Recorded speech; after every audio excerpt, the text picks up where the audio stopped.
Camarade Abdoulaye Sow, bonsoir. Oui, bonsoir, comment allez-vous? Alors, camarade, salut. Salut, camarade. Camarade, salut. Salut. Allez-y, Sekou Keita. Question pour camarade Abdoulaye Sow. La rencontre d'aujourd'hui était attendue avec beaucoup plus d'intérêt. Est-ce qu'on peut dire déjà que la montagne a accouché d'une souris? Non, pas du tout. Ça peut venir avec de bonnes dispositions. Simplement, nous, parti syndical, nous avons souhaité que notre camarade soit en liberté pour que nous puissions continuer les discussions. Sinon, chacun est venu avec de bonnes dispositions pour qu'on échange et trouver une solution. Mais nous, le préalable, c'est la liberté de notre camarade. Oui, mais c'est maintenant vous avez transformé ce point en préalable. Sinon, le jour de la déclaration, c'était un des points de revendication. Depuis quand vous l'avez érigé en préalable? Et pour quelle fin? C'est un point nodal. Vous savez, quand un syndicaliste ou un journaliste exprime une opinion et que pour cette opinion, tu es incarcéré, tu es en prison, ça pose problème. Ouais. Nous, pour nous, ouais, en tant que syndicaliste, il n'a rien fait. Ceci étant, si on lui reporte de quelque chose, il faudrait qu'on le prouve. Donc, en attendant pour que nous puissions continuer les négociations, notre porte-parole, le coordinateur, a dit que le préalable, c'est d'abord la libération de notre camarade Pendessa. Et unanimement, les 13 centrales présentes solidaires de cette décision, tout le monde a accepté que cela soit un préalable. Et est-ce que en arrivant avec un tel préalable, est-ce que vous ne bloquez pas les discussions d'entrée? J'ai pas compris. Est-ce qu'en arrivant avec ce préalable-là, en exigeant qu'il soit libéré avant toute prochaine rencontre, est-ce que vous ne bloquez pas les discussions? Non, pas du tout. Nous ne bloquons pas parce que chacun est venu avec de bonnes dispositions. Le gouvernement a dit qu'ils ont des propositions à faire pour qu'on puisse discuter. Le patronat est allé dans le même sens, c'est de faire en sorte qu'on se comprenne. Parce qu'au moment de la transition, il n'est dans l'intérêt de personne qui ait une pagaille dans ce pays. D'ailleurs, le mouvement syndical accompagne cette transition pour que ce soit la dernière et qu'elle réussisse. C'est ce que nous souhaitons, c'est ce que nous voulons. Donc, chacun étant venu avec une bonne disposition, nous ne pouvons pas accepter de discuter pendant que notre ami est entre quatre murs. Donc, nous voulons qu'il soit en liberté. Après, on discute de bonne foi pour trouver des solutions à nos problèmes.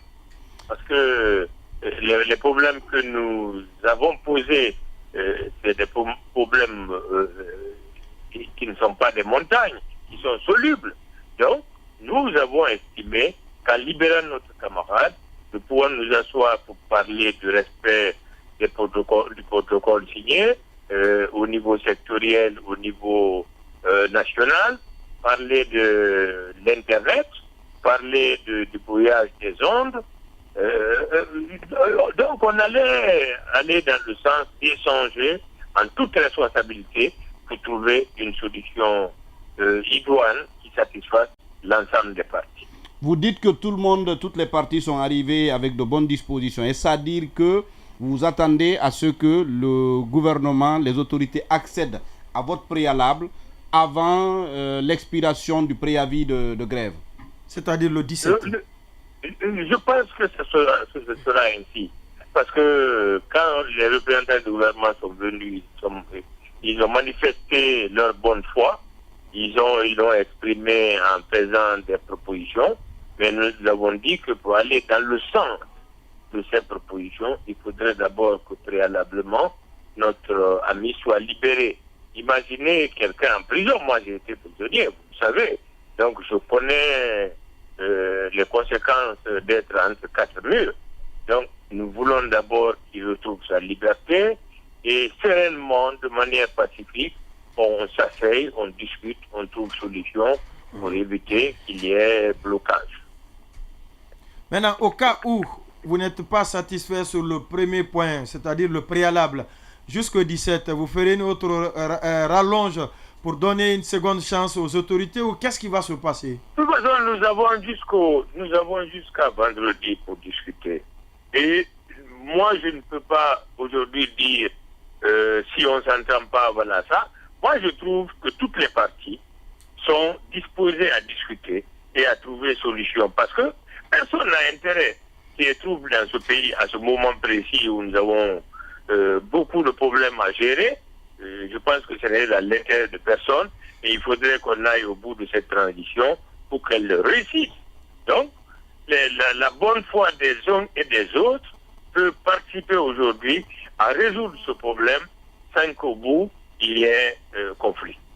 Mais quand vous prenez ces différents points de revendication, notamment le cas de Sékou Jamal Pendessa qui est maintenant devenu le préalable, l'augmentation du prix des denrées et de grande consommation, le respect du protocole d'entente, comme vous l'avez dit tout à l'heure, signé l'Internet et les médias, sur quel point vous pouvez être flexible et quels sont ceux sur lesquels, quoique il faut forcément qu'il y ait une satisfaction et maintenant?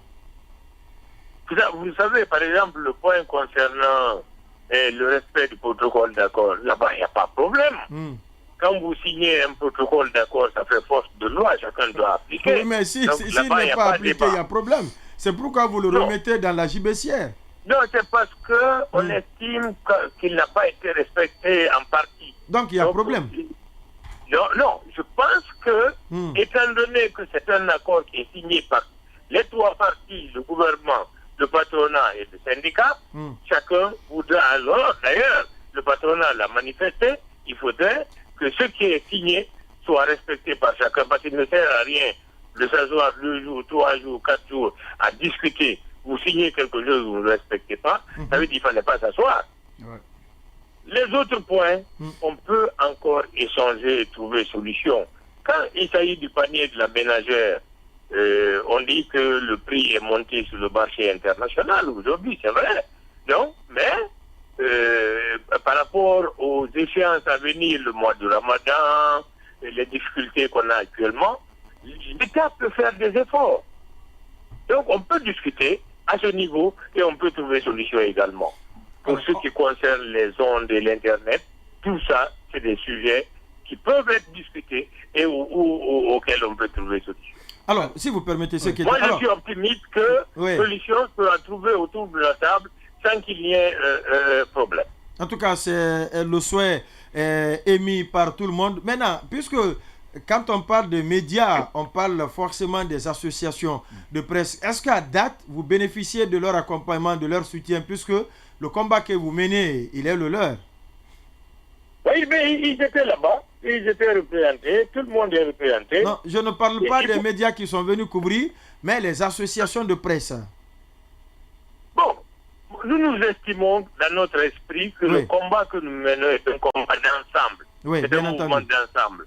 Nous représentons la classe ouvrière. Et qui parle de classe ouvrière parle de la Guinée. D'autant plus que dans les médias aujourd'hui, les emplois sont menacés. Beaucoup de journalistes, il y en a déjà qui sont sous le chômage. Tout ce que vous dites là, nous allons l'intégrer dans les discussions. Les problèmes économiques, les problèmes de salaire. Aujourd'hui, les gens sont à la maison, ils ne travaillent pas. Tout ça sera des arguments forts pour le syndicat, pour amener le partenaire en face à comprendre la situation et à proposer des solutions qui puissent nous permettre de transcender ce moment difficile. Alors, parlant du partenaire d'en face, justement, on sait que quelle qu'en soit votre volonté, si vous voulez, aller vers une sortie de crise, est-ce que le cas d'en face, vous avez l'impression qu'il y a la bonne foi ou tout au moins, on est dans une logique de dribbler tout le monde? Non. Je vous ai dit à l'entame de mes propos que lorsque nous nous sommes mis autour de la table, il y avait le patronat, il y avait le gouvernement, il y avait le président du CNDS qui présidait la séance. Les discussions nous ont amenés à comprendre que chaque parti est mu par une volonté d'aller vers la compréhension. Et c'est ce que nous souhaitons, la compréhension pour ne pas aller à l'extrême. C'est ce que personne ne souhaite.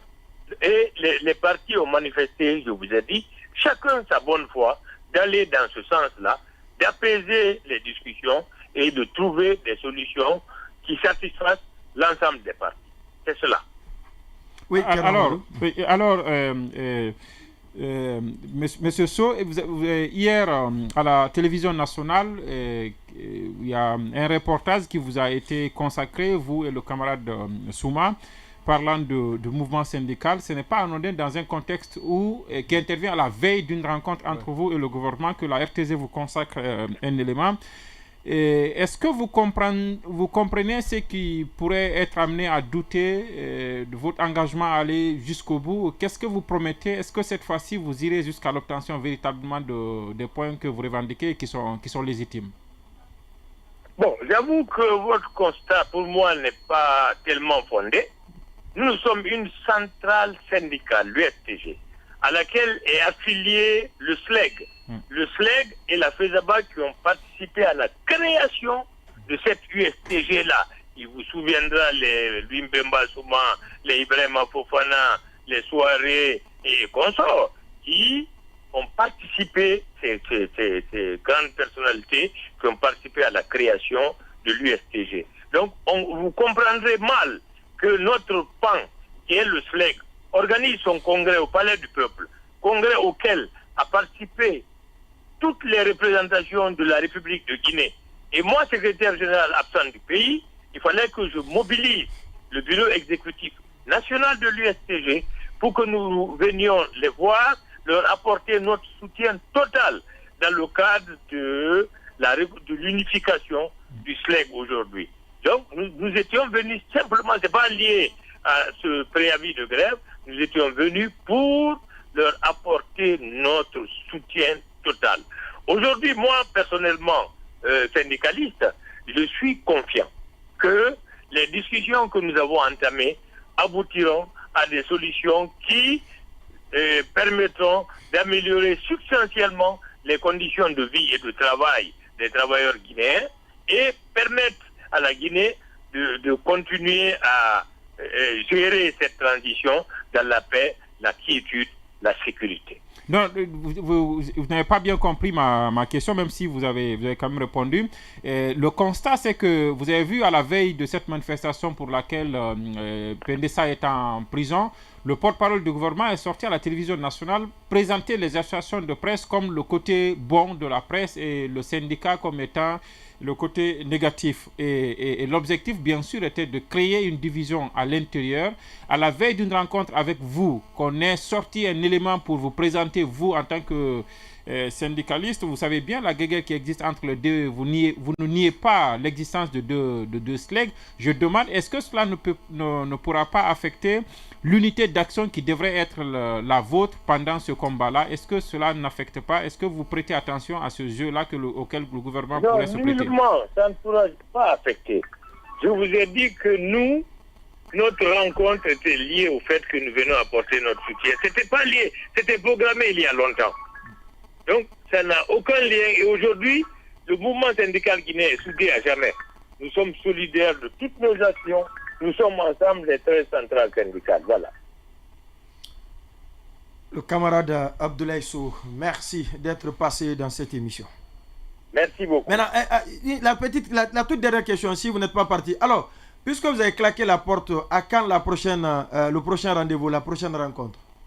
Non, on n'a pas claqué la porte. On s'est séparés en bon gentleman. On s'est dit que le message que nous avons porté au gouvernement et au patronat va atteindre le gouvernement pour que réflexion soit et que des dispositions soient prises pour satisfaire notre demande.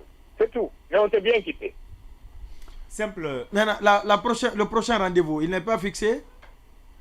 Pour le moment, on attend que Jamal soit libéré. Une réponse à notre sollicitation. Oui, mais est-ce qu'à cette rencontre-là, parce que la question de Pendessa, elle pourrait être judiciaire ou juridique, je ne sais pas le mot qu'il faut utiliser, est-ce que le ministre de la Justice était à cette rencontre d'aujourd'hui? Non, mais le gouvernement était représenté. Il y avait une délégation du gouvernement. Oui, effectivement. Et qu'est-ce que, si vous pouvez accepter de nous le dire, qu'est-ce qu'ils ont dit particulièrement sur ce cas? Ils ont reçu le message, ils vont porter le message pour qu'analyse soit faite et solution soit trouvée. Alors, simple curiosité, est-ce que vous vous êtes rendu à la primature la nuit du jeudi à vendredi? Qui? Vous? Allô? Oui, je dis c'est une question. Est-ce que vous vous êtes rendu à la primature la nuit du jeudi à vendredi? Pourquoi se rendre à la primature? Moi, je ne connais même pas là-bas. Je ne suis jamais, depuis le 5 septembre, je ne suis même pas arrivé à la barrière. Ça n'est pas interdit. Vous dites que vous ne connaissez pas la primature, M. On Sow? m'a dit que vous n'avez pas été. D'accord. Non, jamais. Je dis jamais. Mais vous savez, en Guinée, les gens, ils interprètent. Celui qui dit qu'il vous a vu quelque part, c'est que lui-même, il était à côté. Oui, mais sauf que vous ne partez pas pour les mêmes objectifs. Non, moi, je suis un homme entier. On peut mentir, on peut dire demain que mon père n'est pas mon père. Mais quand je fais, j'assume. Aujourd'hui, il n'y a aucun lieu en Guinée qui m'est interdit. Mais je n'ai jamais, depuis la nomination du Premier ministre, je n'ai jamais franchi le Bas-Béréna. Quand Kazori était là, je suis venu effectivement parce que j'étais un frère. Donc, vous avez entendu qu'on a dit qu'on vous a vu par hasard dans les environs, c'est ça? Celui qui m'a vu, c'est qu'il était là-bas. C'est lui-même. Ouais, mais pas avec les mêmes objectifs, hein? Non, c'est des histoires. D'accord. Ils étaient déjà habitués à ça. En Guinée, Peut-être que lui, il n'était pas dit pour autre chose. Ils sont habitués à ça. C'est pas grave. Moi, ça me laisse. Ça ne vous fait ni chaud ni froid. Vous continuez votre combat. Je suis en harmonie avec ma conscience. Merci encore une fois d'être passé dans cette émission. Merci beaucoup. Allez.